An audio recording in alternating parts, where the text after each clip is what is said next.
c'est vrai qu'on est très heureux ce soir de pouvoir partager avec vous. Je vous présente rapidement nos deux intervenants de ce soir. Donc, la première personne qui va intervenir, ce sera Rajdu, ici présent, qui est Rajdu, notre expert, enfin, un de nos experts techniques, ancien dev, ancien CTO, qui depuis des années développe et run des applications d'IA. Et puis Fouad, qui est Head of Architecture pour le groupe Veolia, architecture et industrialisation, ce qui est aussi intéressant comme casquette quand on parle de sujets comme de l'environnement. Fouad nous fera plutôt un retour d'expérience sur la mise en œuvre de l'on-chain pour un produit dont vous avez peut-être entendu parler, qui est Veolia Secure GPT. Voilà, bonne session à tous. Merci.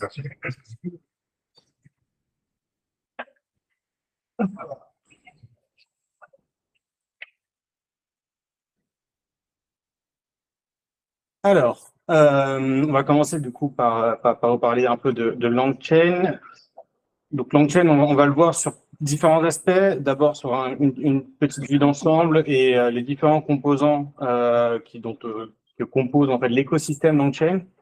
Et on va terminer sur un projet qui est sorti récemment, qui s'appelle OpenGPT, qui est le tout dernier projet qui essaye de répliquer ce qu'on a côté OpenAI avec les chats GPT. Donc, si on part un peu sur cette vue d'ensemble, LangChain, si on le résume de manière très simple, c'est un framework d'application. C'est au même titre que anciennement les frameworks MVC. Aujourd'hui, LangChain est un framework d'application qui va permettre de construire des interactions avec les LLM. Donc, il a plusieurs parties et la première partie qui est très intéressante, c'est justement le premier étage de ce stack, qui est la librairie LangChain. Donc, on commence par le cœur du réacteur, en quelque sorte. Donc, cette librairie applicative qui est disponible à la fois en Python et en JavaScript, qui propose des interfaces applicatives, des intégrations avec des outils tiers, notamment avec les bases de données vectorielles, qui contient également un moteur d'exécution qui permet de faire communiquer l'ensemble des composants de cette librairie. Et enfin, il offre un ensemble de composants préconfigurés, prêts à l'emploi, qui permettent de commencer très rapidement la construction d'une application LLM, basée sur du LLM. C'est vraiment un framework pour construire le back-end des interactions avec les LLM. Dans cette librairie, je vous propose d'explorer les 5 grandes familles de composants. Et on va commencer par ce qu'on connaît tous, les LLM. Donc, comme pour le schéma général, on va commencer en bas, donc par les composants qui permettent l'interaction avec les LLM. D'une part, on a les prompts. Ce sont les templates de prompts qui permettent de construire les textes d'entrée. Ce sont les textes qui sont donnés au LLM. Et d'autre part, on a les interfaces vers les LLM à proprement dit. Ce sont des interfaces soit vers les API, comme pour les fournisseurs comme OpenAI, mais aussi des interfaces pour communiquer avec des LLM que vous faites tourner en local, donc sur votre ordinateur ou sur votre serveur. Puis on va remonter un petit peu d'un étage et nous arrivons sur les chaînes. Donc ce composant utilise les modules de récupération, la mémoire, et permet la mémoire permet de garder les interactions passées. Et les modules d'interaction avec des LLM pour construire des interactions, donc encore une fois, sur des séquences d'actions complexes. Donc les chaînes sont l'un des éléments les plus importants dans LangChain, puisque c'est lui qui va orchestrer comment tous ces petits composants, tous ces petits modules vont construire le texte d'entrée vers les LLM. Enfin, nous avons sur les agents. Ça, c'est l'autre composant très proche des chaînes, mais beaucoup plus puissant. Des agents. Ils utilisent les mêmes composants, les mêmes suites de composants que les chaînes, mais contrairement aux chaînes, construisent et choisissent d'eux-mêmes la suite d'actions à mener pour répondre à la question d'un utilisateur.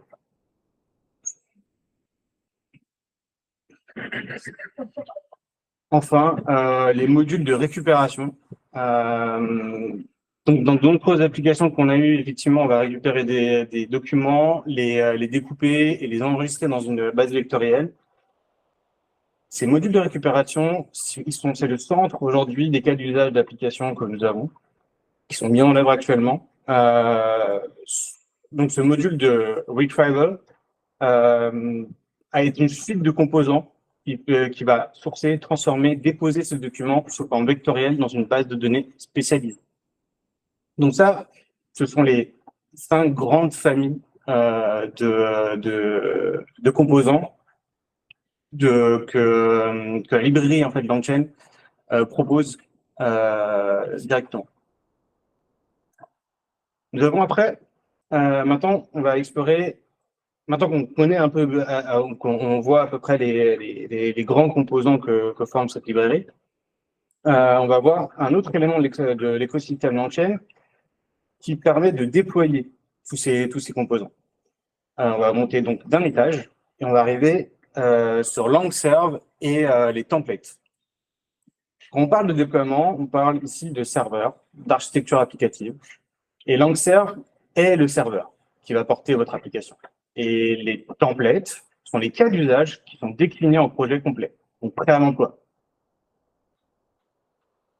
Donc LangServe se base sur FastAPI, donc qui est un framework d'API en Python, un framework Python qui permet de construire des API, pardon, et il propose directement, lorsque vous déployez, 7 endpoints qui couvrent l'ensemble des besoins d'interaction de base avec un LLM.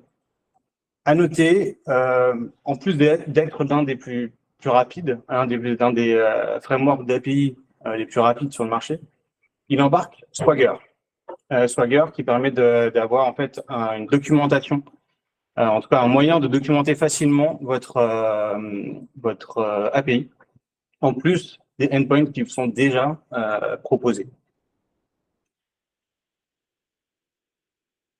Les templates, comme je vous disais, ce sont des cas d'usage, donc déclinés en projet complet. Ils comprennent donc tous les composants de la librairie nécessaires pour répondre à ce cas d'usage. Dans l'exemple que vous avez sur l'écran, c'est un template pour une application de RAG.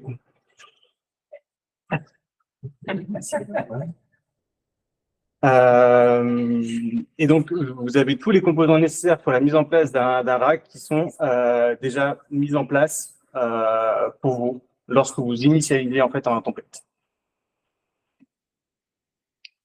Enfin, le dernier étage de l'écosystème LangChain, Langsmith. Donc, il permet d'avoir de la visibilité sur votre application LLM. Donc, il a été conçu spécifiquement pour ce type d'application.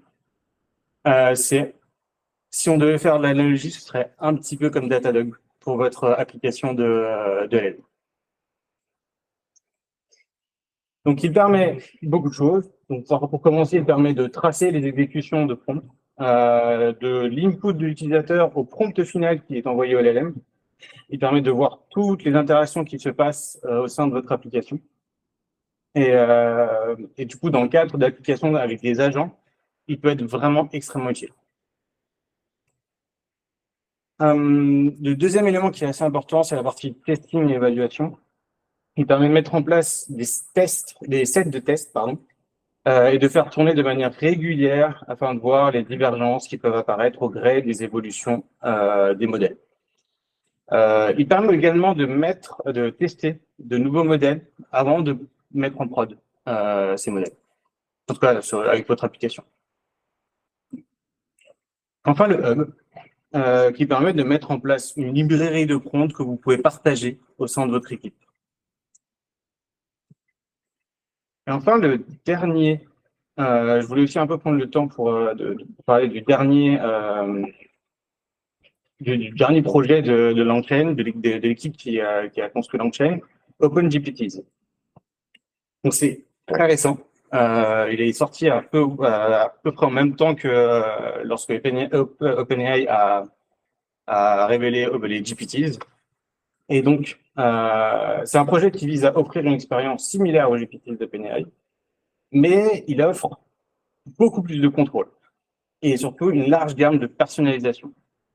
Donc, dans ces personnalisations, vous avez les modèles de langage que vous pouvez choisir les modèles de langage. Donc, aussi bien sur du OpenAI que l'ensemble des LLM qui sont mis à disposition à travers Hugging Face, par exemple. Vous avez aussi la capacité de mettre en place des outils, donc ce qu'on appelle les tools au sein de LangChain. Donc, vous pouvez fournir vous-même en fait à vos utilisateurs. Et enfin, vous pouvez choisir vous-même la base de données vectorielle qui va contenir vos documents, mais aussi la base de données qui va contenir toute la mémoire, les historiques de chat que vous allez avoir lorsque vous allez mettre en prod votre application et qui vont être faits par les utilisateurs. Donc là, vous avez une petite animation qui montre l'interface utilisateur de ce projet. Il est encore très, très, très neuf, mais je tenais quand même à vous montrer un peu le fait qu'il ressemble beaucoup à ce que OpenAI a fait avec les GPTs. Donc, voilà. Est-ce que vous avez des questions? Bonjour les deux. Oui. Bonjour. Bonjour. Moi, j'ai une question. La question des agents, je n'arrive pas à trouver sur la documentation. Pour le contrôle, est-ce que c'est déclaratif ou est-ce que ça apprend ici? Parce que tout à l'heure, vous avez dit que on lui donne, comment dire, c'est l'agent qui sait où il faut aller. Ouais. Est-ce que c'est déclaratif sous forme genre d'un arbre de décision ou bien des business rules ou bien ce qu'il apprend? Ça, j'arrive pas à savoir. Alors, Est-ce que tu peux juste répéter la question? oui. Alors, j'ai pas entendu votre prénom.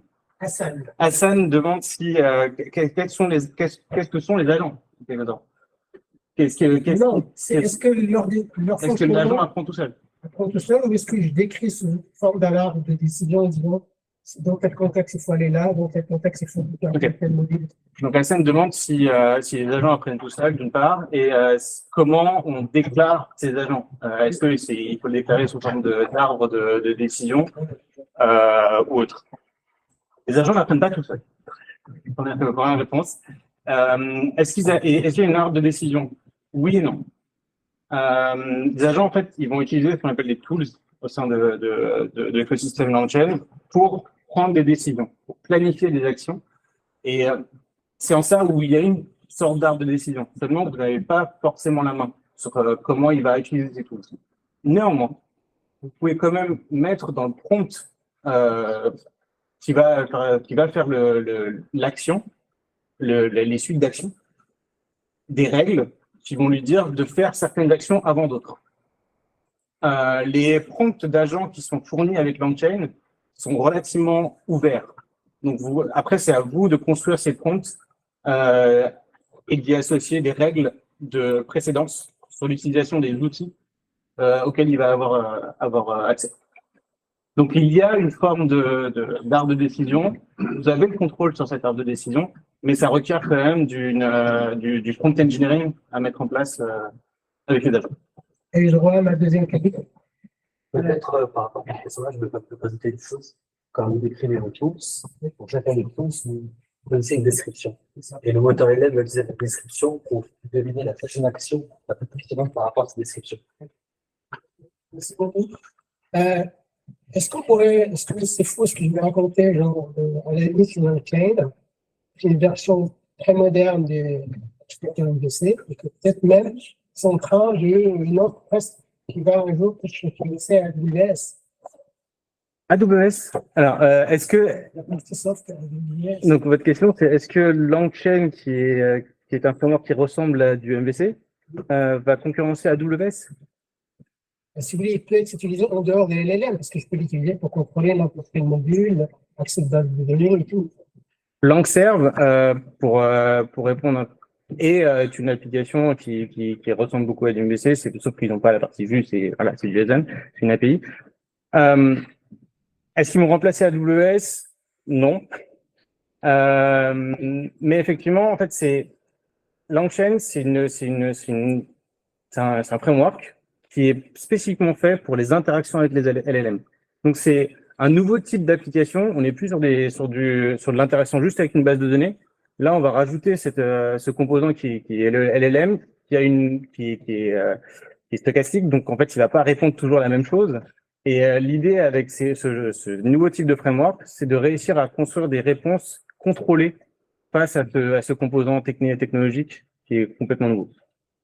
Et donc, ça ressemble beaucoup à du MVC, parce que du coup, il y a tous ces composants qui vont se mettre en œuvre pour interagir avec ce LLM. Et ça reste des nouveaux types d'applications. Donc, oui, vous pourrez le déployer absolument où vous voulez. Ça reste un framework. Hein. C'est Bedrock, hein, donc en fait, je vais arrêter là. Quand je disais, par exemple, AWS, peut-être un petit peu. Oui, alors, si c'est Bedrock, ouais. Alors, si on fait la comparaison pas à AWS, mais du coup à Bedrock, effectivement, vous pouvez avoir votre Bedrock maison avec LangChain. Donc, vous déployez vous-même sur votre serveur, vous mettez en place vos endpoints et vous avez Bedrock, mais vous payez pour l'ensemble de l'infrastructure. Mais vous contrôlez aussi l'ensemble de l'infrastructure.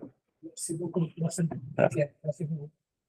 Oui. J'ai une question pratique. Moi, je suis un peu plus business. J'avais utilisé l'API OpenAI pour faire de l'embedding. Et j'aimerais comprendre à quoi ça me servirait d'utiliser plutôt LangChain pour faire l'embedding plutôt que directement OpenAI. Alors, je ne sais pas si tout le monde a entendu, mais quelle est la différence du coup d'utiliser LangChain pour faire l'embedding versus OpenAI? J'ai pris un embedding parce que c'est ce que j'ai utilisé, mais j'imagine qu'en fait, la question elle se cale sur d'autres. Alors, le fait de faire l'embedding avec OpenAI, qui est aujourd'hui à date l'un des embeddings les plus puissants qui existent, c'est un des meilleurs. En termes de multilingue, c'est un des meilleurs. Pourquoi c'est mieux d'utiliser LangChain? LangChain vous donne le contrôle de l'endroit où se passe cet embedding et surtout à où est-ce que vous allez envoyer vos documents à être embeddés. C'est de la privacy pure. C'est de la pure privacy. Aujourd'hui, il y a beaucoup surtout sur les documents par exemple anglais, vous avez des modèles d'embedding qui sont assez proches en termes de qualité, qui sont plus petits. Du coup, vous pouvez avoir une qualité qui est quasiment identique sur de l'anglais, j'entends. Si vous allez sur des documents multilingues, vous avez d'autres challenges. Mais c'est tout à fait possible.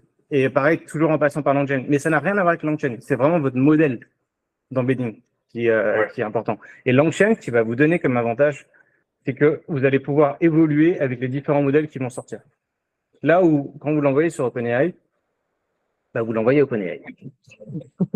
Donc, vous ne savez pas trop ce qui est fait avec ce modèle, même si factuellement, il y a des choses. Hein, Ça veut dire qu'il faut voir LangChain un peu comme un hub dans lequel on va pouvoir tester plusieurs tuyaux et interconnecter. Vous regardez le OpenGPT, vous avez tout en haut, quand je scrolle au début, la disponibilité en fait de plein de modèles. Donc ça, c'est pour l'interaction. Donc vous avez discuté, mais en fait pour l'embedding, c'est la même chose derrière. Vous pouvez choisir quel modèle d'embedding vous allez choisir. Donc tous ces éléments-là, vous en avez le contrôle avec LangChain. Là où avec OpenAI, vous allez envoyer vos documents à OpenAI, vous savez pas forcément ce qui se passe avec eux. Donc, si jamais ils changent le modèle, s'il y a des problèmes d'infrastructure, de disponibilité, et que vous ne pouvez plus faire les embeddings, il faut que vous vous attendiez qu'OpenAI fasse quelque chose. Et par rapport à Hugging Face, qui est plus une librairie, la différence, c'est que dans LangChain, en plus, on a un petit peu l'infrastructure. Alors, c'est vous qui gérez l'infrastructure avec LangChain, mais vous avez l'ensemble des modèles disponibles sur Hugging Face à travers LangChain. Donc, c'est l'infrastructure en plus. C'est quoi en plus par rapport à Hugging Face? Hugging Face, c'est vraiment juste une librairie de modèles que vous pouvez venir récupérer, télécharger gratuitement et utiliser. Et en fait, pour l'utilisation, c'est LangChain qui va vous aider. C'est LangChain qui va faire l'interface entre votre document et le modèle d'embedding pour que derrière, ça en sorte des vecteurs que vous pouvez mettre sur une base de données. Et même pour ça, LangChain va le faire pour vous. Donc, si vous mettez tous ces pipelines en face, vous avez en fait un OpenAI embedding maison contrôlé et sur votre infra. Donc rien ne sort de chez vous. Super clair, merci. On a pas mal de questions aussi en ligne. Après, si vous êtes resté un peu après, vous pouvez. On va essayer de répondre à tout. Alors, la première question, est-ce que Langserve et Langsmith sont payants? Langserve, non. Langsmith, oui. Comment et avec quelle métrique on peut surveiller la divergence d'un modèle LLM? Alors sur LangServe, ça vous le faites pas forcément à travers LangServe. Langsmith a des éléments qui permettent de traquer ça. Néanmoins, la divergence d'un modèle se traque lors de ses inférences. Et ça, c'est hors du périmètre de LangChain. Ok. Alors, j'ai une grande question. Je suis désolée si je ne peux pas répondre à tout le monde par rapport au vote. Pouvez-vous comparer LangChain versus Llama Index? Les dynamiques de ces deux frameworks sont-elles semblables? Faut-il mieux miser sur LangChain par rapport à, je ne sais pas si ça se dit comme ça, mais Llama Index? Oui. Alors, LangServe et LangChain, pardon, et Llama Index peuvent fonctionner ensemble. Néanmoins, Llama Index, c'est une librairie qui est très spécialisée sur la partie retrieval.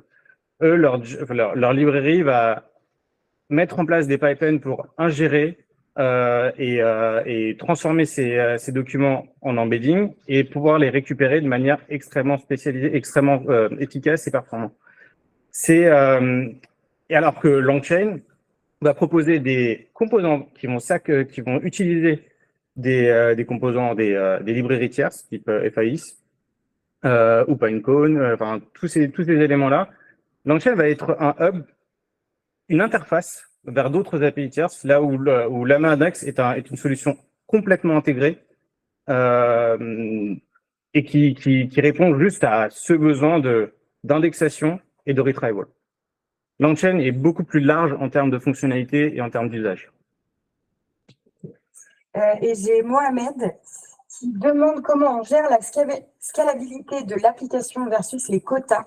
Et si on a des centaines d'utilisateurs qui interagissent au même temps avec l'argent, en même temps, je pense. C'est ce souci pour appliquer le modèle d'OpenAI sur des milliers d'inputs en parallèle. Alors, cette partie scalabilité, elle se gère principalement à travers votre infrastructure que vous mettez en place, donc LangServe. Donc LangServe est capable de servir en fait plusieurs milliers d'interactions. Ça dépend juste de votre infrastructure. Maintenant, vous parlez de quotas, c'est ça? Comment on gère la scalabilité de l'application versus les quotas? Alors, les quotas, c'est principalement sur les API donc type OpenAI où vous avez des limites de requêtes à la seconde. Là où, lorsque vous déployez votre propre modèle, vous n'avez pas de quota et LangChain va mettre en place tous les éléments pour que vous puissiez, mettre en place le modèle, mais également gérer tout ce qui est quota. Donc, si vous avez besoin de gérer les quotas pour certains utilisateurs, vous pouvez le faire à travers LangChain. Mais si vous voulez pas mettre de quota, cela dépend juste de votre infrastructure. Ok. Là, tu me joues en plus. LangChain intègre automatiquement, pas nativement maintenant, un retry avec un back-off exponentiel. On n'a pas besoin de recoder. Donc, ça permet de gagner un peu de temps. Donc, de réessayer lorsqu'en fait, on se prend des problèmes de quota. Une autre question. Quel outil framework vous conseillez pour mettre en place un chat génératif gratuit rapidement et facilement avec nos propres données et nos prompts? Et du coup, toute la stack complète comme ça, allez. C'est cadeau. De mon expérience, évidemment, LangChain avec LangServe. Après, sur le front, on verra avec Fouad qui vous présentera le retour d'expérience qu'ils ont eu avec Chainlit. Mais effectivement, il y a d'autres frameworks front qui permettent de faire ça, notamment Streamlit. Mais aujourd'hui, si vous voulez aller très très très vite, LangChain, LangServe, Chainlit.